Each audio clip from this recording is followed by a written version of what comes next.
Well, it's cold outside, so we'll warm up as things go on. So I thought, good evening officially. It's good to be back. I'm Robert. Oh, thank you. It's good to be here, and you put up with me once a month now, so it's it's a treat to be here. But I get very self-conscious because I'm like a person at a buffet with music like this, because when they say your eye is bigger than your stomach, so that's the same repertoire that I expect. Oh, I'm going to learn this and this and this and this and all of this by the next time I come here, and then it's only one or two. But anyway, so I'm going to play the first movement of the Beethoven Violin Concerto again. I've done it a couple times here. Some short pieces. I have this new piece, Spanish flavor. I think you'll like it. It's brand new. So, but first I'm going to improvise for you. And there are different ways to do this. We've done like random notes. I think we may have done, did we do Happy Birthday in the style of someone here? Maybe. But here's what I was thinking tonight. I was driving here and I was listening just by chance to Prokofiev. Anyone like Prokofiev? Yeah, great composer, brilliant. Wow, I've always loved his music, and I thought I might improvise in his style. It's fun to emulate his style because Prokofiev was, though he was born in Russia, but lived mostly in what was the Soviet Union. He actually lived in Paris for a while and then went back to Russia at a bad time. When Stalin was there, and his style, the way I see it, is like this neoclassicism, which is like Mozart, but with some wrong notes, and then there's also this he has this kind of sarcasm to his style. It's very Soviet, caustic sarcasm. So you'll see what I mean. Could you give me a banal tune? I'm going to improvise around that tune in the style of Prokofiev. A melody that's just, everybody knows it's kind of banal. Anybody? Twinkle, twinkle, little star. That's good. Okay, so we have...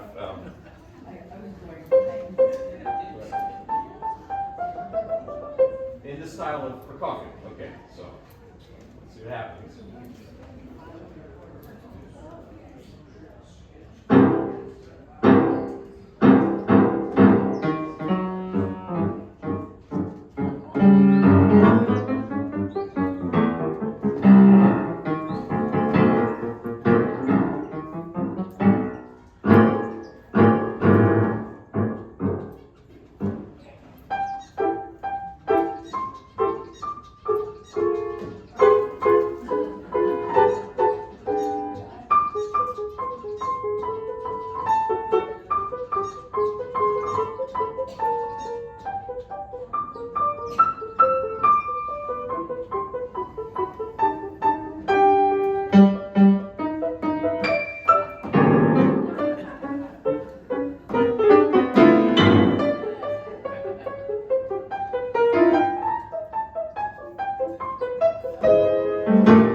It's fun to take tunes like that and try to put it in the style of a 20th century or 21st century composer. Fun for me. So let's see. I'm going to start off with the Beethoven first movement, and I've done it maybe 2 or 3 times here. So, but maybe I'll do it differently, hopefully, than the other times. This is going to be the main thing today. It's long, 25 minutes or so, and then some short pieces. So Beethoven wrote the Violin Concerto in 1806, and wrote it obviously for violin and orchestra. And what happened was the first performance, I may have told you this last time, the first performance was sort of a dud. Most of the audience fell asleep. And yeah, I hope you won't. But if you do, it's peaceful sleep. So the violinist Franz Clement, he took his violin in between the first and second movements. He turned it upside down, and he improvised a country fiddle tune to wake everybody up. And then he proceeded with the rest of the piece. So that's what happened. Beethoven was not thrilled, you could imagine. And with the advice of Clementi, his friend, he decided he'd rewrite it as a piano concerto. And after that, both versions were kind of shelved. It was after he died, Mendelssohn really did it, that it was in the 1830s that the violin concerto became maybe the most loved violin concerto. But it took a while. Now, why was the piece not received so well? I think it's long. As the first movement alone is very long. And it's pretty peaceful. It's meditative music, which you wouldn't expect from Beethoven, maybe. But he wrote it at this time that he was losing his hearing. I think that's the fundamental fact about this piece, and that so for me it's a piece of acceptance and making peace with fate, really, whatever that may be. I think everyone can relate to that on some level. And so Beethoven really is such a universal composer. I read, and I recommend to read if you can, it's online, you can find it, the Heilige Stadt Testimony. It's a letter that Beethoven wrote to his brothers describing how he was losing his hearing. And it's really quite sad. He talks about, he was in the countryside, which was his favorite place to be. He wrote a whole symphony, the Pastoral Symphony. By the way, this piece is very similar to that. But he describes being in the countryside and with a friend, and the friend said, "Oh, listen to that beautiful music a shepherd is singing somewhere." And Beethoven couldn't hear it. And he was so upset about it. And he described, it was really quite dark. He said that he was considering to take his own life at one point. That he said that after this, what was happening to him, he knew he could never be a normal social person. He sort of withdrew, both literally in the sense of not hearing the world, and also intentionally. He kind of isolated himself and became a recluse of sorts. So it's really tragic. I may have mentioned last time that Bernstein talked about Beethoven. He would take, like we said, banal musical ideas and turn it into something glorious. In this violin concerto, the sort of the seed from which the whole piece grows out is a timpani motive that starts the piece. I mean, we don't have orchestra here, so I'm playing all of, but the timpani plays in the beginning. Just that. Like, what is that? That's just bum, bum, bum. But it reminds me of a little bit. It's just, but it's what he does with it that makes it Beethoven, and that's glorious. Because we have his manuscripts, like the Morgan Library in New York, they have some of his manuscripts.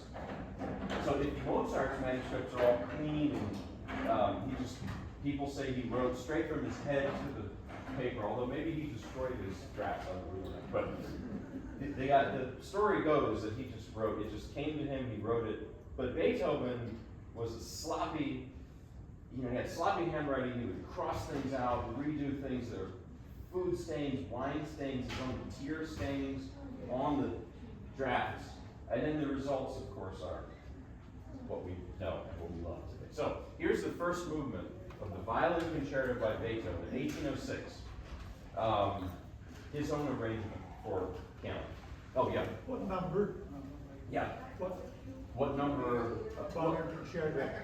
So this is the 6th piano concerto, technically, because he wrote 5 piano concertos. This is the 6th piano concerto, but there's a sort of, what's the word? It says in parentheses, after the violin concerto. As far as I know, he only wrote 1 violin concerto, but it's, quite, yeah, I think he wrote one. So, but if he wrote more, I need to know about that. So, yeah, I'll look into it. This is good. Yeah, so.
and I've done this piece before here, but you have to live with it for a while. That's the thing about playing, especially a piece like that.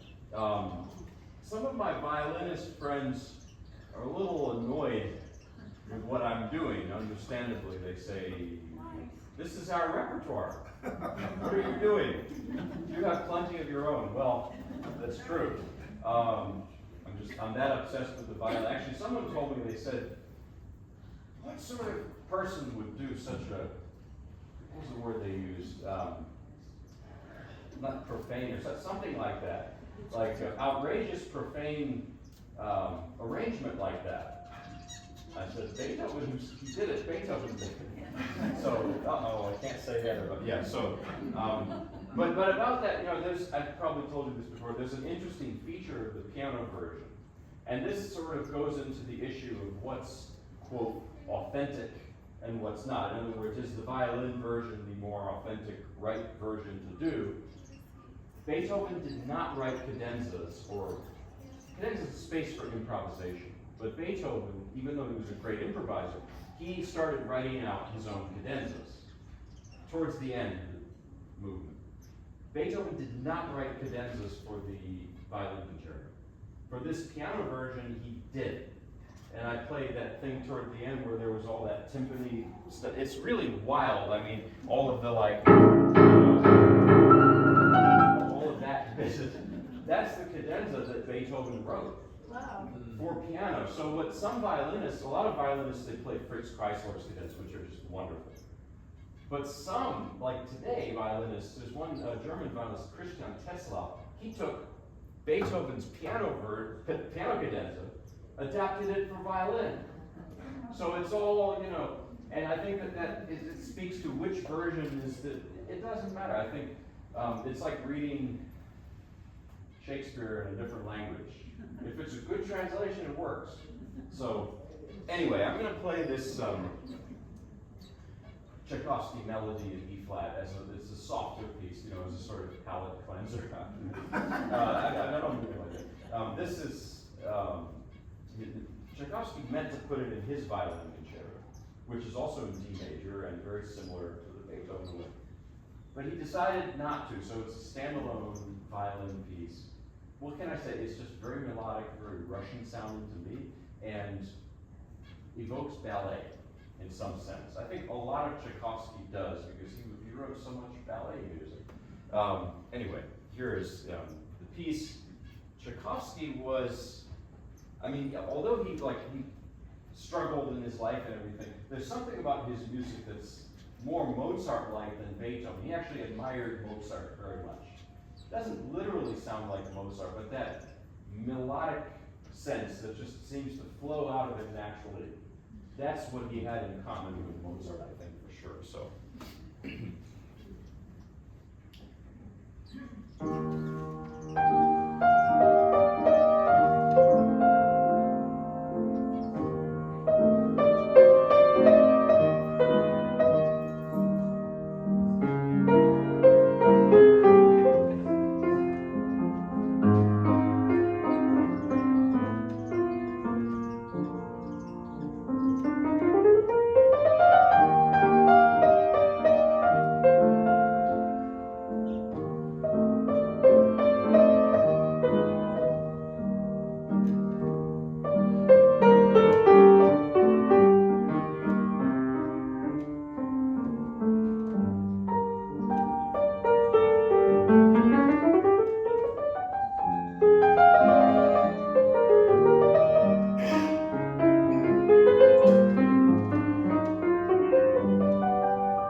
experimental, but it's experimental for me because I just finished it like yesterday. So I'm going to do the meditation from Thais by Massenet, another violin piece.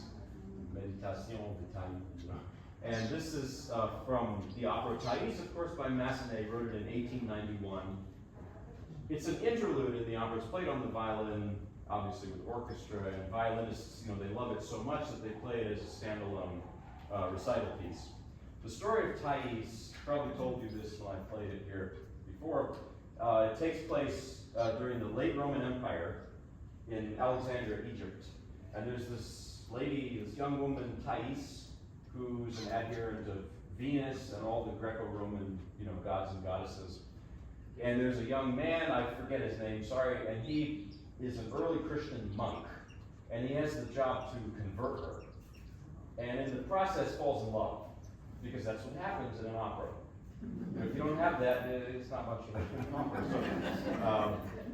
So here's, you've probably heard this before, but this is, of course, a piano version, which I'm mostly sure that Massenet did himself for solo piano. Composers would arrange and rearrange things of their own, sometimes for cash. Maybe he could sell some more copies. I don't know, but it's still a nice arrangement.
violin obsession I have, it's as much to do with the recordings that exist of these pieces as the compositions themselves. So if you watch that, there's that documentary on YouTube, Art of Violin, The Art of Violin, it's a PBS documentary. Please, if you can watch it, it is so inspiring. Talks about all the greats, Nathan Milstein, Jascha Heifetz, Yehudi Menuhin, and of course that piece, there's so many great recordings. I'm thinking of Misha Elman's recording of it. It just takes your breath away. Jascha Heifetz played it, everybody. And a lady once heard me play this, and she said, let me tell you a secret, come here. And she whispered to me, clearly it's better on the violin.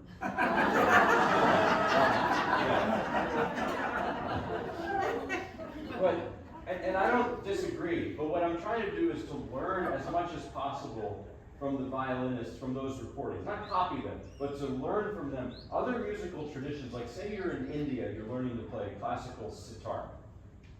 There's no written music, it's an oral tradition. You learn from your teacher.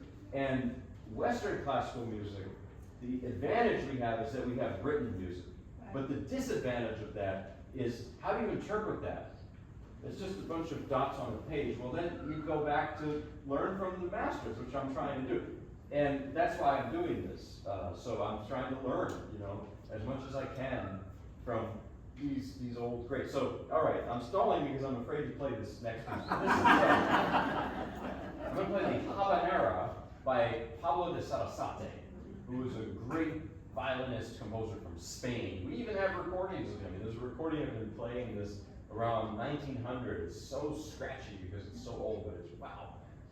Sarasate, he incorporated a lot of, not only Spanish folk music, flamenco, but gypsy music. There's a famous piece of his, which there's a piano version of, I'm going to do one day. The Zigeunerweisen, that, the gypsy,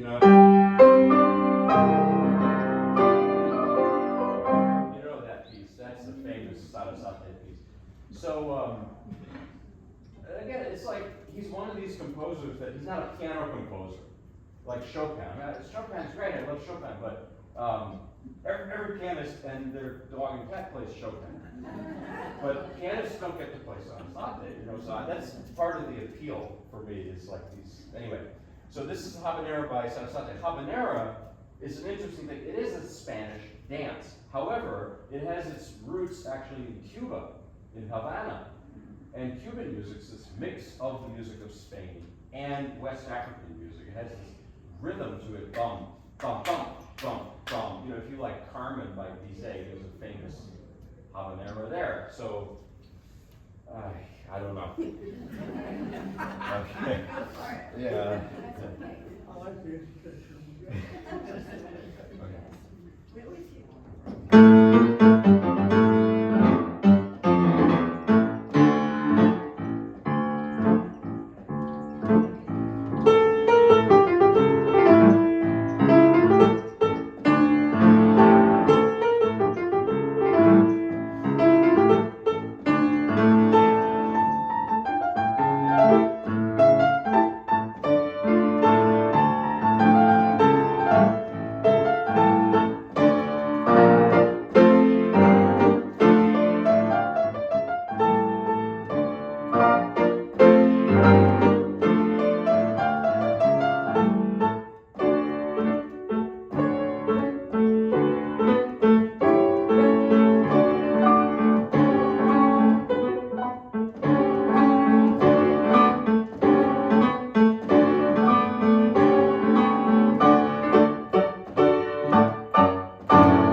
Thank you very much.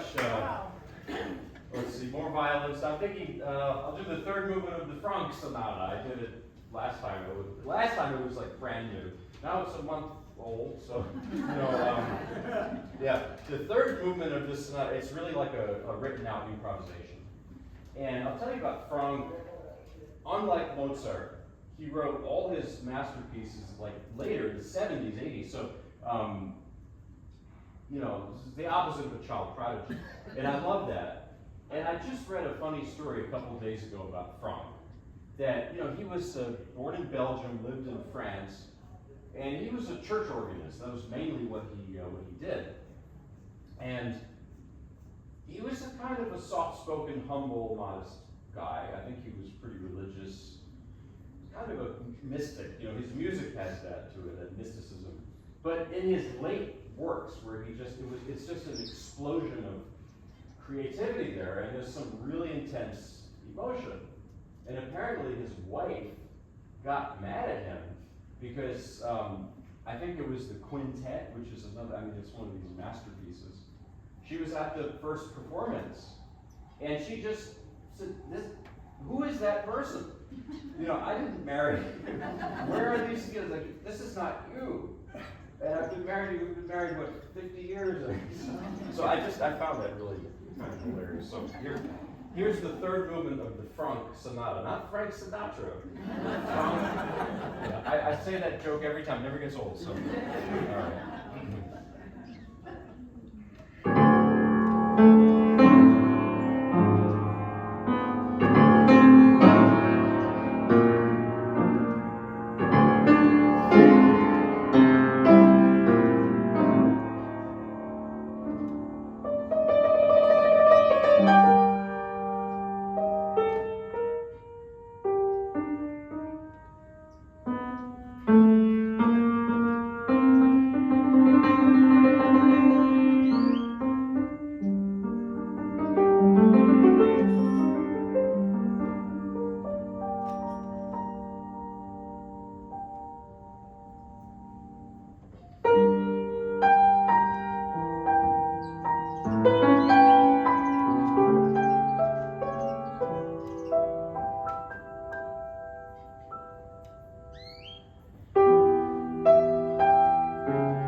classical, then I have a gospel, a new Southern gospel thing I'd like to try.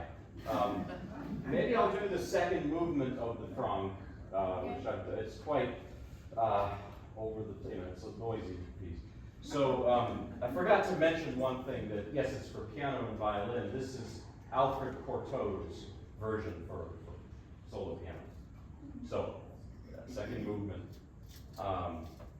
Yeah, I'll tell you, there was a gentleman here last time who shared with me a very interesting, I played this last time, and he said that when the music reminded him of some of the footage of that tragic hurricane in Asheville and Boone, and the water rushing down the mountains, everything. And then in the middle, and at various parts in this movement, it becomes very calm. And he said that what he saw there was the Blue Ridge Mountains in the background of all of that. I thought that was a really apt, description. So here it is.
I see the time, sorry, I've gone a little over, but one more.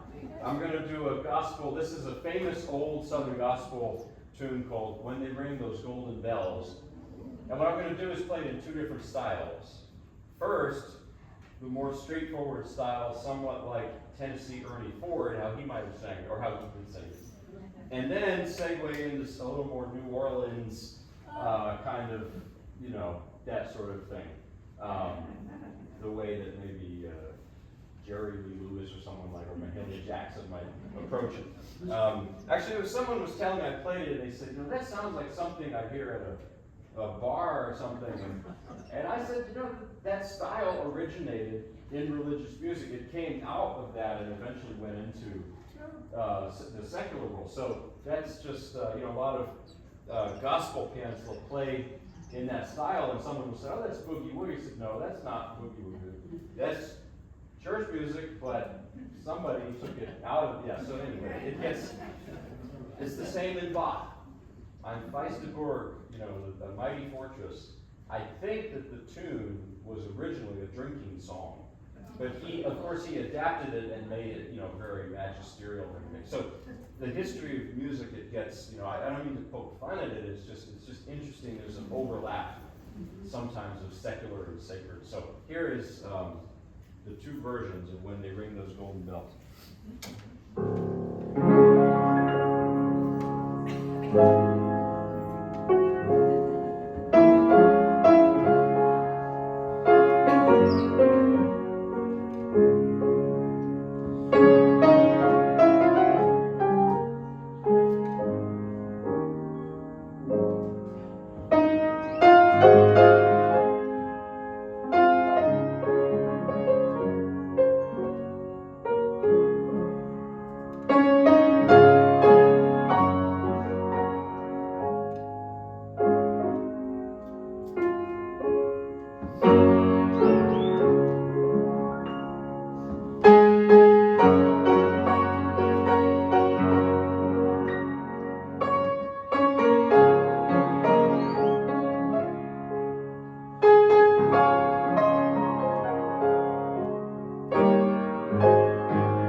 All right, well, we can call it a day. Thank you so much for Thank you very much. Appreciate it.